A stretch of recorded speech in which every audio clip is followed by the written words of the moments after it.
Welcome back in my another video, guys, and in this video I'll be showing you how you can make your class of clans page easily. But before we start the video, subscribe and hit that bell icon so you don't miss anything. So to get started, you have to download one app which is called Class Page Designer for COC.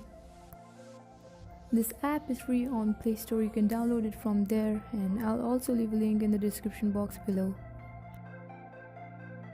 So inside the app you will find two options whether to choose from their collections, or you can choose one from a gallery.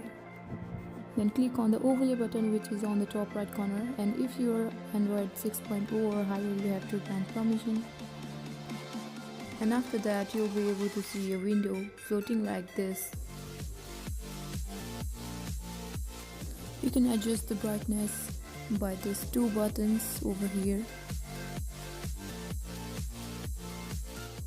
You can adjust the size of the window as much as you want, and then start building your base by the edit button in the right side. Thank you very much for watching the video, guys. I hope this video helped, and if you haven't subscribed yet, please subscribe and leave this video with a thumbs up, and see you again in my next video.